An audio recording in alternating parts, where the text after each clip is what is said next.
Hello Leo, Sun, Moon, Rising, and Venus Signs. Kamusta kayo? Sana po nasa mabuti kayong kalagayan.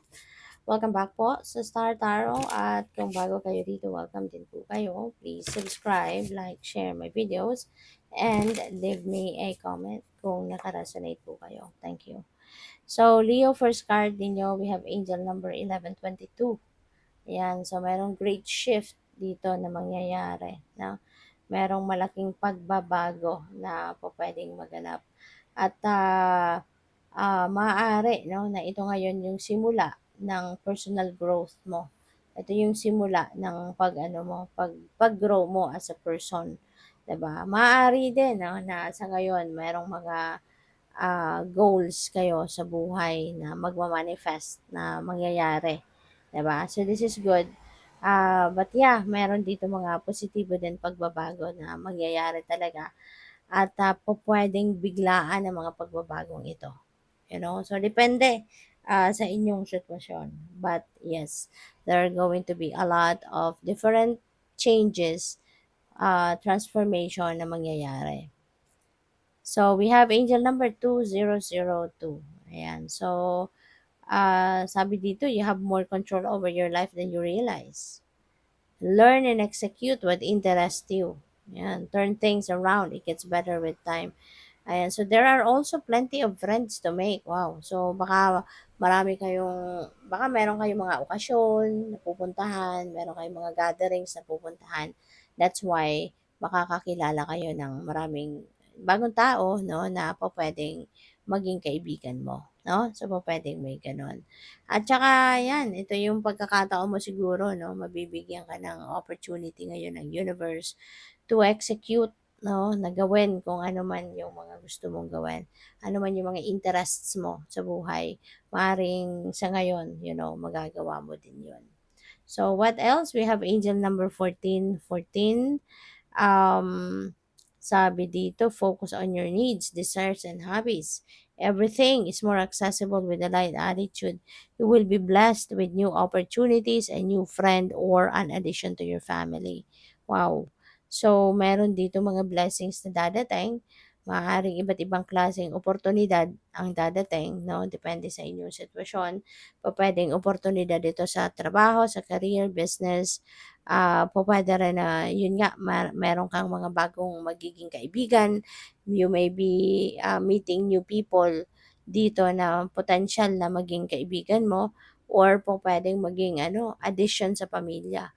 So, baka ang iba sa inyo, baka mag-aasawa na 'no, baka magpapakasal or pupuwede rin na mayroong manganganak na may bagong addition sa pamilya, may bagong miyembro.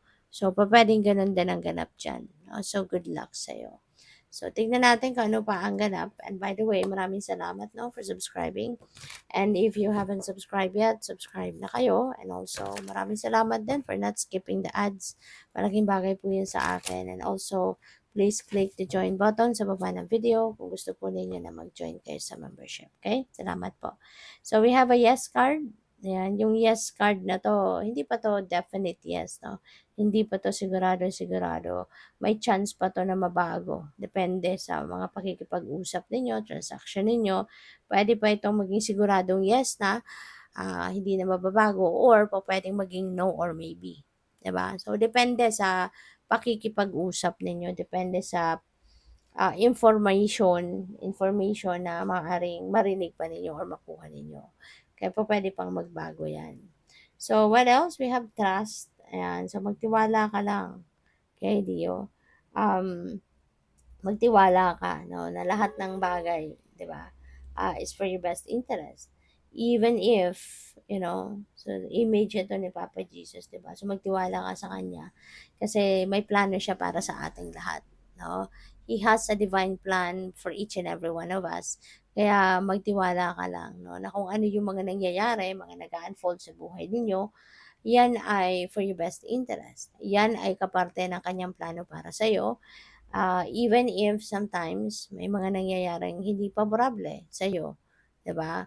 Pero 'na 'wag mong isipin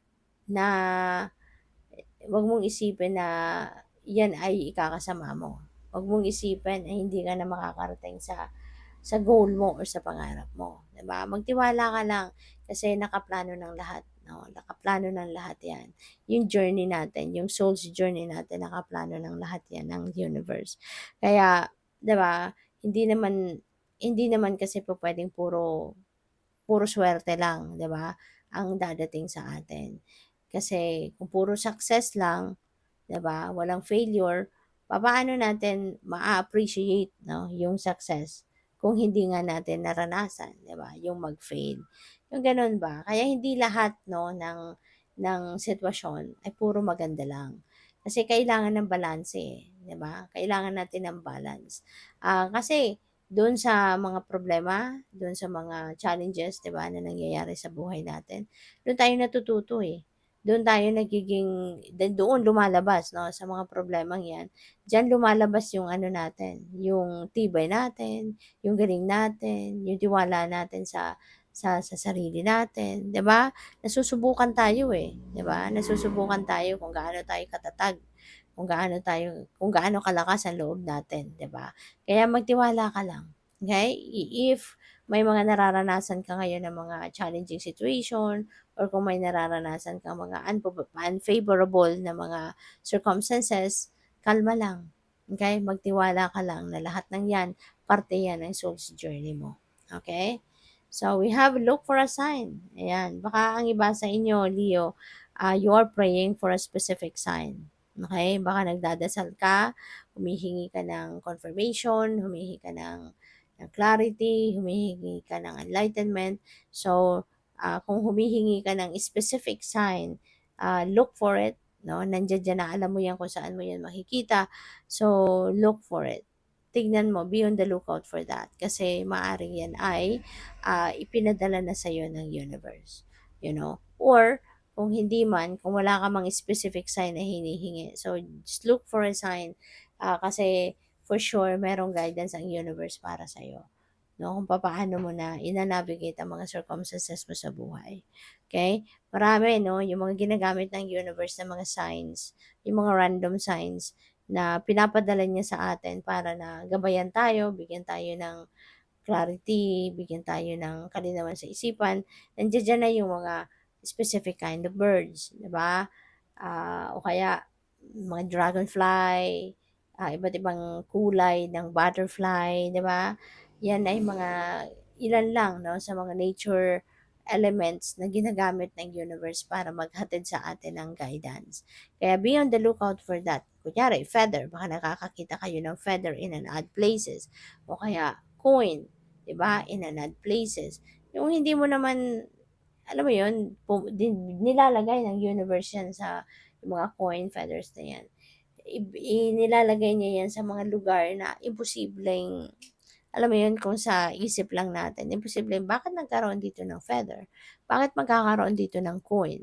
Yung gano'n, 'no? Yung mga maiisipan mong, imposible naman 'to na merong makarating dito na bagay na ganito sa lugar na 'to, 'di ba? So, yung mga gano'ng pagkakataon, that is definitely a sign for you, 'no? May message ang universe para sa'yo kapagka gano'n. So, good for you, 'no? Kasi ginagabayan ka, pinapakita dito, inire-remind ka ng universe na merong guidance siya sa'yo. Kaya tignan mo ang mga ito. So, good luck. Thank you for watching. Love and light. Namaste.